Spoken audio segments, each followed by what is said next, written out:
जहां प्रधानमंत्री नरेंद्र मोदी अपना संबोधन दे रहे हैं। आपके प्यार ने मुझे अभिभूत किया है। साथियों, 2017 में जब अप्रैल के महीने में मैं आपके बीच आया था तो अनेक योजनाओं का शिलान्यास किया था। मुझे खुशी है कि इतने कम समय में अधिकांश का कार्य पूरा कर लिया गया है और उनमें से कई का आज लोकार्पण किया जा रहा है।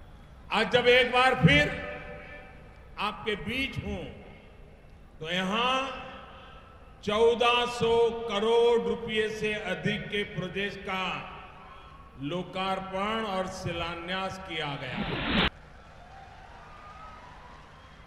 ये परियोजनाएं यहां की कनेक्टिविटी, इंफ्रास्ट्रक्चर, स्वास्थ्य और शिक्षा, पर्यटन, संस्कृति, विरासत, इन सब अनेक पहलुओं से जुड़ी हुई। यहां के उद्योगों को बढ़ावा देने के लिए आज यहां नई इंडस्ट्रियल पॉलिसी और नई आईटी पॉलिसी भी लॉन्च की गई है। नए वर्ष पर इन उपहारों के लिए आप सबको बहुत बहुत बधाई। भाई और बहनों, सबका साथ सबका विकास के मंत्र पर चल रही केंद्र की सरकार विकास की पंचधारा के लिए पूरी तरह से समर्पित है। बच्चों को पढ़ाई, युवाओं को कमाई, बुजुर्गों को दवाई, किसानों को सिंचाई और जन जन की सुनवाई, ये हमारे लिए विकास का राजमार्ग है।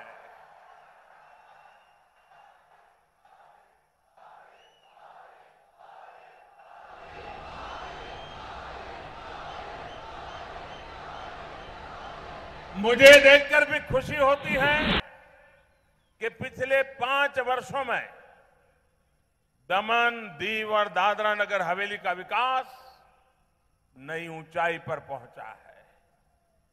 इन दोनों ही क्षेत्रों की एक नई पहचान बनी है। अनेक विषयों में ये दोनों केंद्र संघ प्रदेश व्यवस्थाओं में अपूर्णता से निकल करके पूर्णता की तरफ आगे बढ़े हैं। आज दमन, दीव और दादरा नगर हवेली दोनों ही खुद को खुले में शौच से मुक्त घोषित कर चुके हैं। आज दोनों ही क्षेत्रों के हर घर में एलपीजी कनेक्शन है और दोनों ही केरोसिन फ्री घोषित किए जा चुके हैं। आज दोनों यूनियन टेरिटरी के सभी घरों में बिजली कनेक्शन है, पानी का कनेक्शन है। आज इन दोनों क्षेत्रों में रहने वाले वो गरीब जो प्रधानमंत्री आवास योजना के तहत घर पाने के योग्य थे, उन्हें घरों की मंजूरी दी जा चुकी है। आज दोनों ही क्षेत्रों के वो लोग जिन्हें आयुष्मान भारत योजना का लाभ मिलना है, गोल्ड कार्ड जारी किए जा चुके हैं। साथियों, अगर मैं बीते 3 वर्षों की ही बात करूं तो इन दोनों केंद्र शासित प्रदेशों में करीब करीब 9,000 करोड़ रुपए का निवेश किया गया है। 9,000 करोड़। आप कल्पना कर सकते हैं अब हमारा क्षेत्र कहां से कहां पहुंच रहा है। इस राशि से अनेक परियोजनाएं शुरू की गई हैं, अनेक को पूरा किया गया है। इसी कड़ी में आज यहां स्वास्थ्य से जुड़े अनेक प्रोजेक्ट का लोकार्पण और शिलान्यास किया गया है।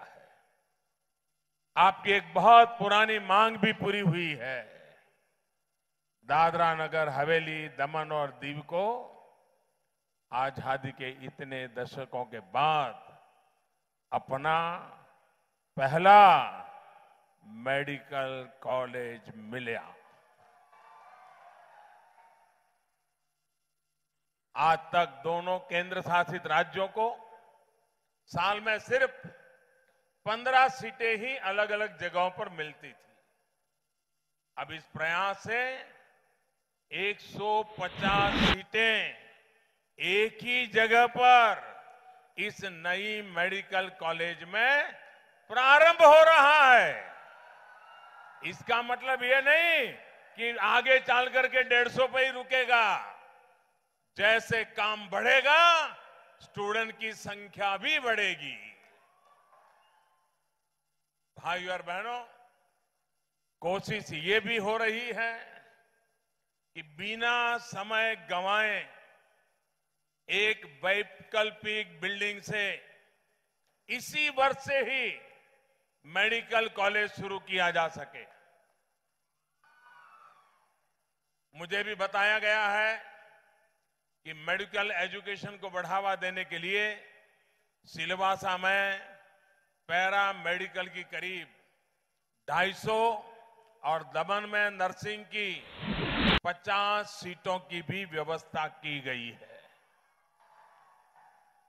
इन प्रयासों से युवा साथियों का तो लाभ होगा ही, यहां की स्वास्थ्य सेवाओं को बेहतर बनाने में भी मदद मिलेगी।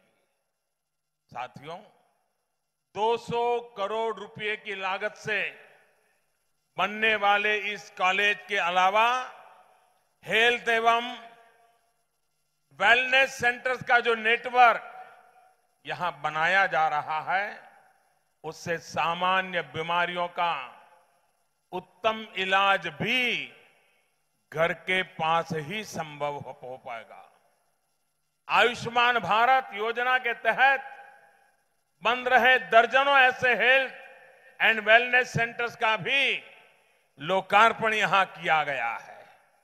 भाइयों और बहनों, थोड़ी देर पहले यहां आयुष्मान भारत, प्रधानमंत्री जन आरोग्य योजना, उनके कुछ लाभार्थियों को कार्ड दिए गए हैं। दुनिया की इस सबसे बड़ी हेल्थ केयर योजना की चर्चा आज पूरे विश्व में हो रही है। लोग इसे मोदी केयर कह रहे हैं। कारण यह है कि इस योजना के तहत हर दिन देश में लगभग 10,000 से भी ज्यादा गरीबों का मुफ्त इलाज सुनिश्चित हो रहा है। अभी इसको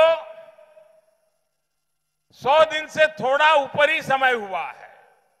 इतने कम समय में ही लगभग 7 लाख गरीब मरीजों का अस्पताल में इलाज हो चुका है। साथियों, दवाई के साथ साथ पढ़ाई की सुविधाओं का भी विस्तार किया जा रहा है। थोड़ी देर पहले यहां शिक्षा से जुड़े नए संस्थान आपको समर्पित किए गए हैं। दीव का एजुकेशन हब, इसके तमाम व्यवस्थाएं यहां के युवाओं को घर के पास ही अच्छी शिक्षा उपलब्ध कराने में मदद करेगी। भाई और बहनों, दवाई और पढ़ाई के साथ साथ सरकार ये भी सुनिश्चित कर रही है कि कोई भी गरीब बेघर ना रहे, बिना छत को उसकी जिंदगी ना हो, उसको रहने के लिए पक्का घर हो। प्रधानमंत्री आवास योजना के तहत गांव और शहरों के गरीबों को अपना पक्का घर देने का एक व्यापक अभियान देश भर में चल रहा है। इस संकल्प की तरफ एक कदम और बढ़ाते हुए दादरा नगर हवेली और दीव दमन में आज अनेक घरों का लोकार्पण किया गया है। इसके अलावा नए घरों के निर्माण कार्य का शिलान्यास भी थोड़ी देर पहले किया गया है। इसमें दमन के इंडस्ट्रियल एरिया में काम करने वाले कामगार परिवारों के लिए बना हाउसिंग प्रोजेक्ट भी शामिल है। आज जिनके घर का सपना पूरा हुआ है, और जिनके घर बनने शुरू हुए हैं उनको मेरी तरफ से बहुत बहुत हृदयपूर्वक बधाई देता हूं। नए साल में नए घर का उनका सपना पूरा हुआ है।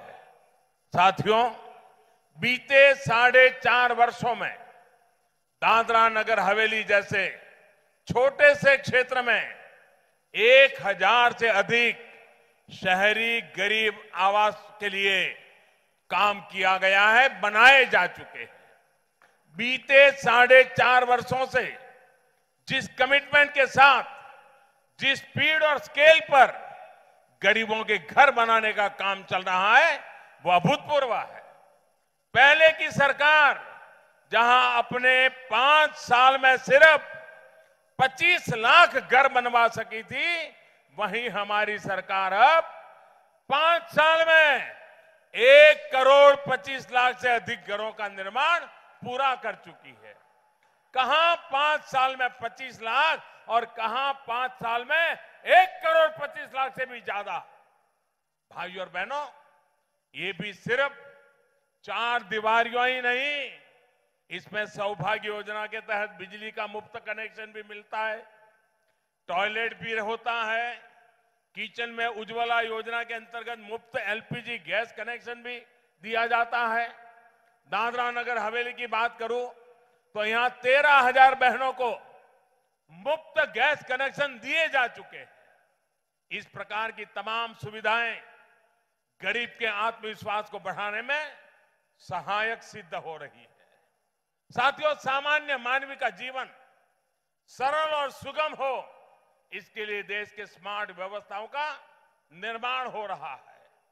सिलवासा और दीव शहर को स्मार्ट सिटी बनाने के लिए अनेक योजनाओं पर काम चल रहा है। यहां की सड़कें हो, गलियां हो, सीवर और पानी की व्यवस्था हो, साफ सफाई की सुविधा हो, हर स्तर पर काम हो रहा है। थोड़ी देर पहले स्मार्ट सिटी से जुड़े अनेक प्रोजेक्ट्स का लोकार्पण और शिलान्यास किया गया है। साथियों, सिलवासा तो इस पूरे क्षेत्र की आर्थिक गतिविधियों का ऊर्जा केंद्र है। अनेक उद्योग यहां पर है और भविष्य में भी यहां उद्यमों में के लिए अनेक संभावनाएं हैं। सिलवासा नगर निगम का भवन हो, सीवेज ट्रीटमेंट प्लांट हो, कनेक्टिविटी को सुदृढ़ करने वाले प्रोजेक्ट हो, ये सभी यहां के जीवन को आसान बनाने वाले हैं। साथियों, सिलवासा के साथ साथ दमन और दीव भी विकास को रफ्तार दी गई है। दमन गंगा पर बने नए पुल, नई सीवेज लाइन और ट्रीटमेंट प्लांट जैसी सुविधाओं से दमन वासियों का जीवन सुगम होने वाला है। वहीं मोटी दमन में बनी सी वॉल अब सागर की लहरों से आपकी सुरक्षा करने वाली है। इससे मिट्टी के कटान की समस्या बहुत कम होने वाली है। साथियों, पिछली बार जब मैं यहां आया था तो अनेक आदिवासी परिवारों को जमीन के पट्टे बांटे गए थे। आज भी कुछ साथियों को जमीन के अधिकार पत्र सौंपने का अवसर मुझे मिला है। भाइयों और बहनों, जमीन हो, जंगल की पैदावार हो, पढ़ाई लिखाई हो, खेल से जुड़ी प्रतिभा हो, हर स्तर पर आदिवासियों के कल्याण के लिए व्यापक प्रयास किए जा रहे हैं। वन धन योजना के तहत जो जंगल की उपज है उसमें वैल्यू एडिशन और उसके उचित प्रचार प्रसार के लिए देश भर में सेंटर बनाए जा रहे हैं। जंगल से जो उपज आदिवासी बहन भाई इकट्ठा करते हैं उनका सही मूल्य मिल सके, इसके लिए समर्थन मूल्य का दायरा बढ़ाया गया है। साथियों, आदिवासी समाज की कमाई के साथ साथ कल्चर के संरक्षण के लिए भी गंभीर प्रयास हो रहे हैं। आज भी यहां एक इतिहास और सांस्कृतिक विरासत से जुड़े अनेक प्रोजेक्ट्स का प्रारंभ हुआ है। कल्चरल सेंटर हो, पुराने किलों का संरक्षण हो, दीव में आईएनएस खुखरी से जुड़े स्मारक स्थल हो, ये निश्चित तौर पर स्थानीय संस्कृति के संरक्षण और उसके प्रचार प्रसार में अहम सिद्ध होने वाले हैं। साथियों, संस्कृति और गौरव, इतिहास के ये स्मारक हमारी भावनाओं के प्रहरी तो है ही, युवाओं के लिए रोजगार के अनेक अवसर भी बनाते हैं। ये टूरिज्म को ताकत देते हैं। दादरा और नगर हवेली में पर्यटन के लिए बहुत संभावनाएं हैं। इस क्षेत्र को टूरिस्ट मैप पर लाने के लिए सरकार हर संभव प्रयास कर रही है। सिलवासा में बने दमन गंगा रिवर फ्रंट के पीछे की भावना भी यही है। अब यहां आने वाले पर्यटकों के लिए एक और आकर्षण का केंद्र यहां बनकर तैयार है। इसके अलावा यहां पर 200 जो नौकरियां थी वो छीन ली गई और 1,60,00,000 नौकरियां आज कम हुई। किसान सुसाइड कर ले, सभी लोग बर्बाद हो रहे हैं, लेकिन इन्हों उधर ध्यान नहीं दे रहे। उनका ध्यान सिर्फ फिर 2019 में किस ढंग से पावर में आना ये सोच रहे हैं। और ये सोचते सोचते हर जगह हर पार्टी को तोड़ने की भी कोशिश कर रहे हैं। हमारे कर्नाटक में वही काम कर रहे हैं। अभी ममता जी बताए, हमारे कुमार स्वामी जी भी बताए आपको, सबको तोड़ने का काम। तो इसलिए दोस्तों, आपका आशीर्वाद जब तक है, मोदी और शाह इस देश के संविधान को बदला नहीं सकते और डेमोक्रेसी खत्म नहीं होगी। लोग इतने मजबूत है, उनके आशीर्वाद के सामने किसी का भी नहीं चलता। तो इसलिए मैं आपसे यही कहूंगा, इन्होंने जो कुछ किया, डिमोनेटाइजेशन हो, राफेल घोटाला हो और दूसरी चीजें जो जीएसटी का हो, ये सारी चीजें उन्होंने जो किया, इसका सारा लोगों को मालूम है। तो मैं एक ही बात कह के अपने भाषण को समाप्त करता हूं, क्योंकि बहुत से नेता लोग अभी बोलने वाले हैं। और इन्होंने सीबीआई में क्या घोटाला किया आप सबको मालूम है, और कैसा एक फॉल्स एफिडेविट राफेल डील में दिया ये भी आपको सबको मालूम है। तो फिर 24 तारीख को हमारी मीटिंग है, खैर वहां पर हम बात करेंगे। लेकिन आखिरी बात मैं यही कहूंगा, जमहूरियत को बचाने के लिए, संविधान को बचाने के लिए, सेक्युलर उसूलों को बचाने के लिए हम सब एक होकर लड़ना चाहिए। और ये तो कठिन काम तो नहीं है, फिर भी मैं ये कहूंगा, मंजिल बहुत दूर है, मंजिल बहुत दूर है, रास्ता बड़ा कठिन है, फिर भी हमें पहुंचना है। दिल मिले या न मिले, कम से कम हाथ मिलाते चलो। ये कहकर मेरे भाषण को समाप्त करता हूं। जय हिंद। योजना, ऐसी तमाम योजनाएं हैं, लेकिन कहीं पर भी मोदी का नाम नहीं है।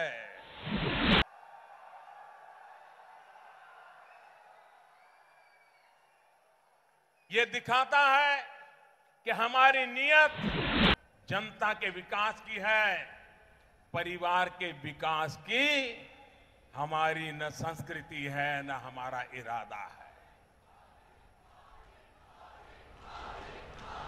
और मेरे लिए तो ये 125 करोड़ देशवासी यही मेरा परिवार है, और इस 125 करोड़ देशवासियों का कल्याण यही मेरे लिए कल्याण का मार्ग है। साथियों, यही साफ नियत और स्पष्ट नीति इनको जरा खटक रही है। मोदी सरकारों के पुराने संस्कारों को क्यों बदल रहा है? इससे इनको तकलीफ हो रही है। इन्हें दिक्कत है कि मोदी भ्रष्टाचार के खिलाफ इतनी कड़ी कार्रवाई क्यों कर रहा है। करना चाहिए कि नहीं करना चाहिए? भ्रष्टाचार के खिलाफ लड़ना चाहिए कि नहीं लड़ना चाहिए? देश को भ्रष्टाचार से मुक्ति दिलानी चाहिए कि नहीं दिलानी चाहिए? इन्हें परेशानी है कि सत्ता के गलियारों में घूमने वाले बिचौलियों को मोदी ने बाहर क्यों निकाल दिया। इन्हें गुस्सा आ रहा है कि मोदी गरीबों का अधिकार छीनने वाले, उनके राशन, उनकी पेंशन, उनको मिलने वाले हक, इसके हड़पने वाले बिचौलिए, दलालों को बाहर क्यों कर रहा है। और अपने इसी गुस्से की वजह से अब ये लोग एक महागठबंधन बनाने की कोशिश कर रहे हैं।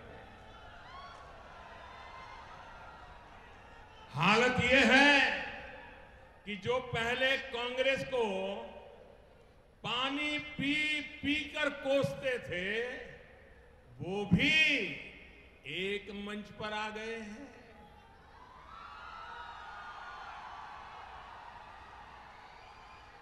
साथियों, ये महागठबंधन सिर्फ मोदी के खिलाफ ही नहीं, ये देश की जनता के भी खिलाफ है। अभी तो ये पूरी तरह साथ आए भी नहीं, लेकिन हिस्सेदारी पर कैसे मोलभाव चल रहे हैं, लेखा जोखा चल रहा है, लेन देन चल रही है, ये भी news is going to be spread by almost all the electronic media or the print media. It's a Hercules task for all of us. Now forget our differences. We should come together. Otherwise it's not so easy. People want a new government which is going to protect the democratic system and who should not interfere in almost all the constitutional institutions, which has been now one of the major issues.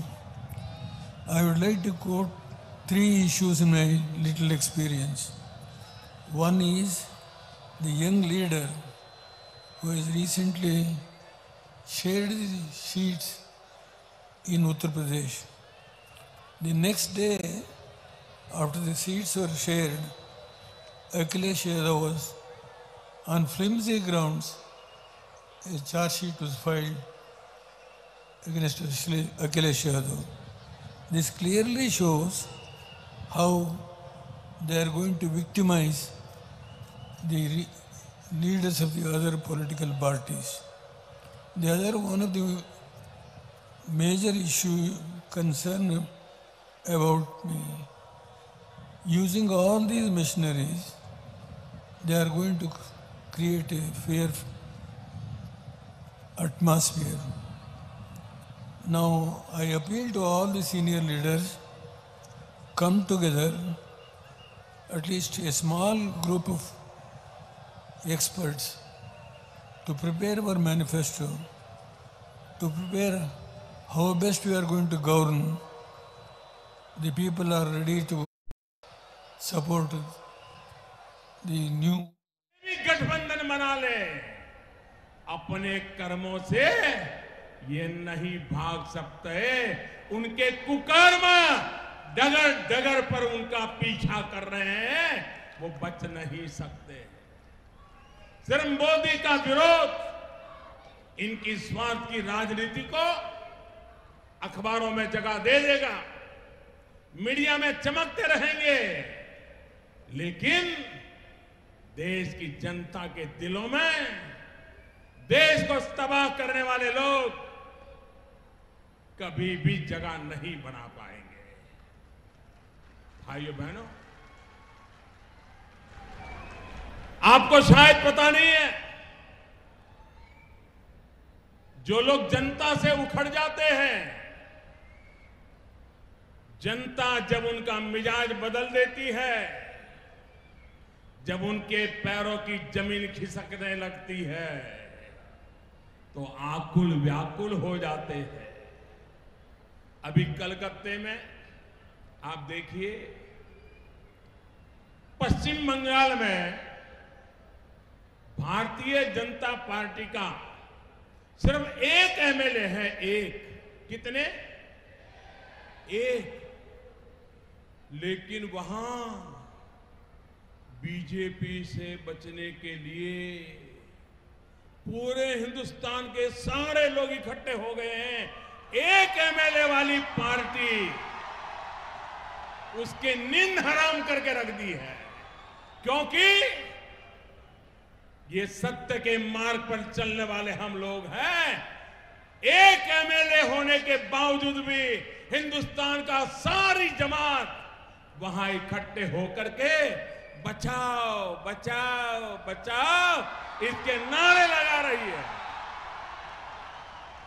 मैं पश्चिम बंगाल की जनता को बधाई देता हूं। मैं पश्चिम बंगाल की Bharatiya Janata party को बधाई देता हूं।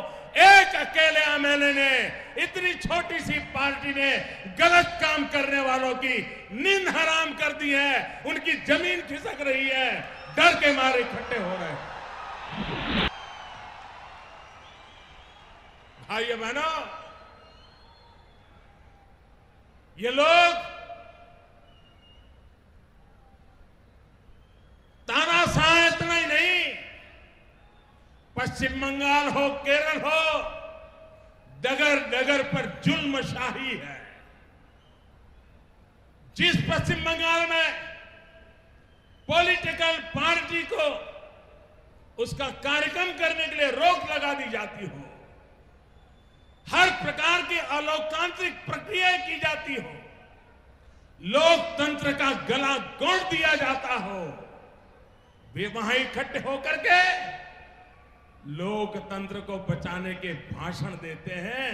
तब मुझे इतना ही कहना है, जब पूरे पश्चिम बंगाल का चित्र देखता हूं तो मैं तो इतना ही कहूंगा कि लोकतंत्र का गला घोंटने वाले, पंचायत के चुनाव में नामांकन करने के वालों को मौत के घाट उतार देने वाले जब लोकतंत्र बचाने की बात करते हैं, तब देश के मुंह से निकलता है, वाह क्या सीन है, वाह क्या सीन है। साथियों, ये लड़ाई सकारात्मक सोच और नकारात्मक रवैये के बीच की है।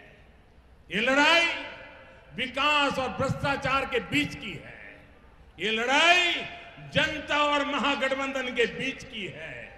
भाइयों और बहनों, सकारात्मक सोच के साथ सही प्रयास ही नए भारत के निर्माण का रास्ता है। इसी रास्ते पर हम सभी को, देश के जन जन को तेज गति से चलना है। ये पॉजिटिविटी नए वर्ष में हमारे मन मस्तिष्क में, देश के कोने कोने में बढ़ रही है। इसी कामना के साथ, देश को नई ऊंचाइयों पर ले जाने के निर्णय के साथ हम आगे बढ़ रहे हैं। और भाइयों बहनों, आप देख रहे हैं, मैं सुबह से चल पड़ा हूं। भारत की सेना को मेक इन इंडिया का लाभ मिले, भारत की सेना के पास मजबूत टैंक देश से बनी हुई हो, कभी सुबह जाकर के उनकी चिंता करता हूं देश की सेना की ताकत बढ़ाने के लिए, तो आज अभी दीव दमन में आकर के यहां की जन सुरक्षा के लिए, यहां की युवा पीढ़ी को मेडिकल कॉलेज मिले, इसके लिए काम कर रहा हूं। भाइयों बहनों, कलकत्ते में लोग मिलकर के दल बचाने का जुगाड़ कर रहे हैं और मैं आपके बीच आकर के देश को आगे बढ़ाने के लिए जी जान से लगा हुआ हूं। ये फर्क साफ है दोस्तों, ये फर्क साफ है। वो खुद को बचाने के लिए सहारा ढूंढ रहे हैं, मैं देश को आगे बढ़ाने के लिए सबका साथ, सबका विकास लेकर के चल पड़ा हूं। और आज इतने छोटे से दीव दमन में लाखों की तादाद में आकर के आपने जो आशीर्वाद दिए हैं, जो प्यार दिया है, यही हिंदुस्तान का मिजाज है भाइयों, ये दीव दमन, ये लघु भारत है। हिंदुस्तान का कोई कोना ऐसा नहीं है जिसके लोग यहां नहीं रहते। मैं अभी आ रहा था, मुझे गाड़ी से आना था, लेकिन दोनों तरफ एक लघु भारत मैंने देखा। हिंदुस्तान के हर राज्य के लोग अपने अपने पहनावे के साथ खड़े थे। मैं पैदल चल के उनको प्रणाम करता हुआ आपके बीच पहुंच गया भाइयों, क्योंकि हमें देश को आगे बढ़ाना है। भाइयों बहनों, दल के लिए मरने मिटने वाले बहुत लोग होंगे, देश के लिए मरने मिटने वाले हम आपकी सब सपनों को पूरा करने के लिए आपको समर्पित है। आपके आशीर्वाद के लिए बहुत बहुत धन्यवाद करते हुए मेरे साथ पूरी ताकत से बोलिए, भारत माता की, भारत माता की, भारत माता की। बहुत बहुत धन्यवाद।